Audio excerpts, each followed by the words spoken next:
High, আমি তিতলি। আজকে সকালেই ব্লিঙ্কিট থেকে অর্ডার করেছিলাম একটা ট্রাইপড, সেটা চলে এলো। আর আনবক্সিং করে চলে গেলাম রান্না করতে। এই রান্নাটা জানো তো আমি আজ প্রথমবার করছি।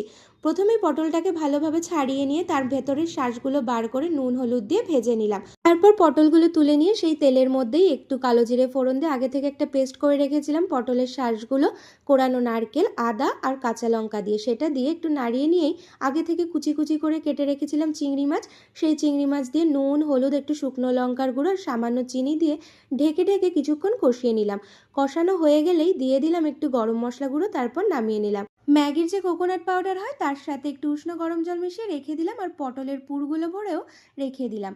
তারপর কড়াইতে তেল গরম করে গোটা গরম মশলা, তেজপাতা, শুকনো লঙ্কা আর সামান্য জিরে ফোড়ন দিয়ে আদা পেঁয়াজ রসুনের পেস্টটা দিয়ে কিছুক্ষণ কষিয়ে নিলাম। তারপরে দিয়ে দিলাম জিরে ধনে লঙ্কার গুঁড়ো, নুন আর হলুদের পেস্টটা। তারপরে সামান্য চিনি দিয়ে একটু কষিয়ে নিলাম। তারপরে দিয়ে দিলাম নারকেলের দুধটা দিয়ে কিছুক্ষণ ফুটিয়ে নিলাম। তারপরে দিয়ে দিলাম পটলগুলো। মিডিয়াম আছে 10 মিনিট মতো ঢাকা দিয়ে রান্না করে নিয়ে লাস্টে দিয়ে দিলাম গরম মশলা, তারপর ঢেকে রেখে দিলাম। হয়ে গেছে আমার পটলের দোলমার মালাইকারি। কেমন হয়েছে অবশ্যই জানিও কিন্তু। টাটা।